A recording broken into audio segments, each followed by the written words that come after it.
Olá, professor. Obrigada por mais uma vez estar com a Eclésia para podermos olhar para alguns acontecimentos da atualidade informativa. Escolhemos hoje dois temas em torno do Papa Francisco. Um deles aconteceu recentemente, uma viagem, diríamos, relâmpago, uma visita relâmpago à cidade de Sarajevo, capital da Bósnia e Herzegovina, onde o Papa esteve durante um dia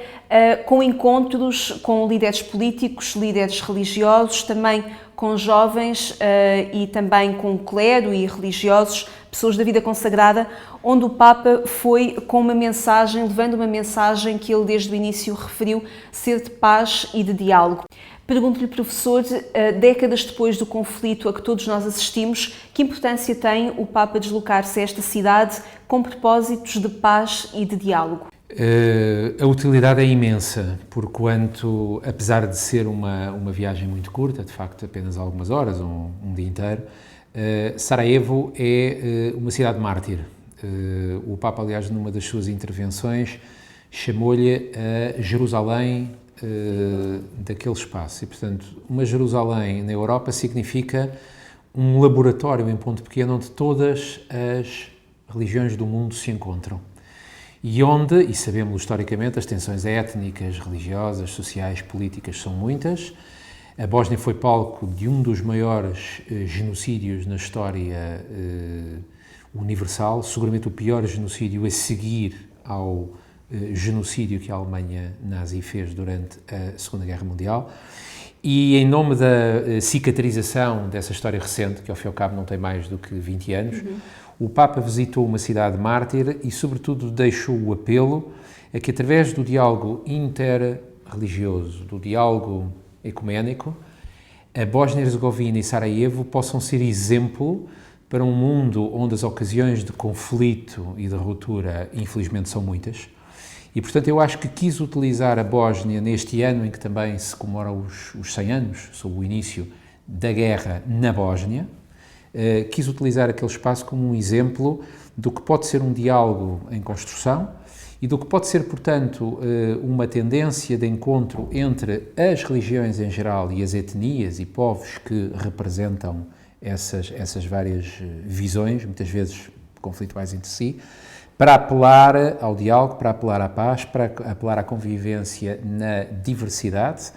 e para, sobretudo, apelar a uma espécie de reconciliação que nos Balcãs em geral ainda urge fazer em nome da sangrenta guerra na antiga Jugoslávia há 20 anos atrás. E o Papa referiu mesmo que a situação, a convivência que existe em Sarajevo entre diferentes religiões acaba por ser um exemplo para o mundo. Ele diz mesmo e citou a instituição em 1997 de um Conselho Local para o Diálogo Interreligioso, uma iniciativa que junta diferentes líderes religiosos. Exatamente, é um conselho, tanto quanto eu recordo, surgiu por altura da própria visita que o Papa São João Paulo II fez à Bósnia em 1997. Nessa altura, enfim, a recordação referente à guerra era muito viva. A guerra tinha acabado 2 anos antes, tanto, e, portanto, nos esforços que o Papa João Paulo II na altura fez, surgiu um conselho ecuménico, um conselho para a reconciliação, para a própria restauração e reedificação política, no sentido em que quando nós falamos num país chamado Bósnia, na realidade, na Bósnia continuam a conviver etnias, religiões, culturas históricas, que são muito rivais entre si, que a Jugoslávia abafou durante décadas com um poder forte, mas que nos anos 80, 82, 83, 84, tudo aquilo veio ao de cima. E, portanto, 18 anos depois voltar à Bósnia para lembrar o que São João Paulo II tinha lembrado na altura, é que é nos locais onde a tensão religiosa é maior, que se conseguir uma consolidação de um diálogo, se conseguir uma paz possível e necessária, podem estes exemplos, pela força que têm, serem tão mais ilustrativos para outras zonas do mundo onde existem tensões religiosas, étnicas, sociais, na Ásia, em África. E, portanto, eu acho que foi intencionalmente escolhido, anunciado já há alguns meses, mas na agenda deste ano, eu acho que a visita à Bósnia é um alerta, sobretudo, ou pode ser tomado como um alerta, para voltar a colocar no mapa a discussão no encontro ecuménico, de que este Papa tem dado várias pistas para aproximar as religiões e para que as religiões sejam, se calhar, o cimento de um diálogo que não se está a conseguir fazer nem pela política, nem pela economia, nem pela cultura, etc, etc. Assistimos mais uma vez, neste caso, que a religião, sem querer fazer de proselitismo, acaba por ser uma espécie de destrave em conflitos políticos. Atua pelo exemplo, quando o Papa apelava, numa das suas intervenções públicas, à substituição de uma cultura de guerra por uma cultura de encontro, uma cultura de encontro que, sobretudo em relação aos jovens, porque se nós olharmos para a Bósnia de hoje,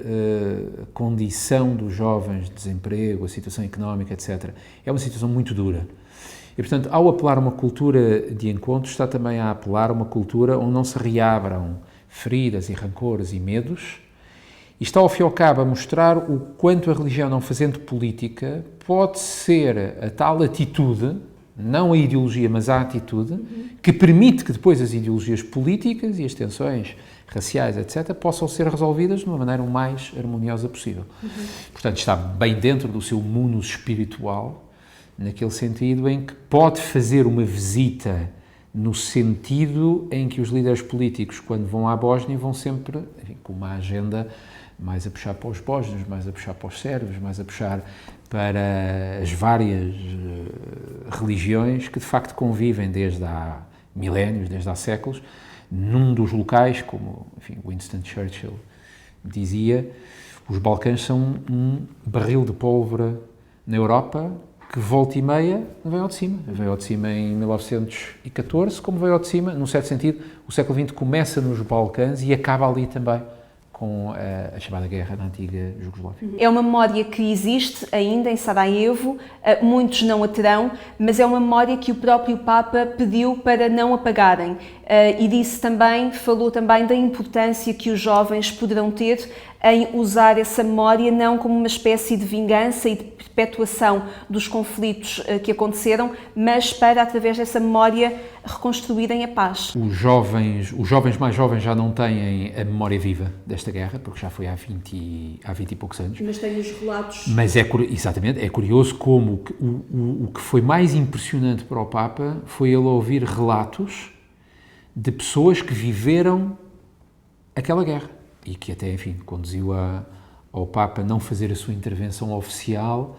e optar não por ser o interventor, mas ser espectador, ou seja, deixar que as pessoas ponham sobre a mesa o que se lembram, para,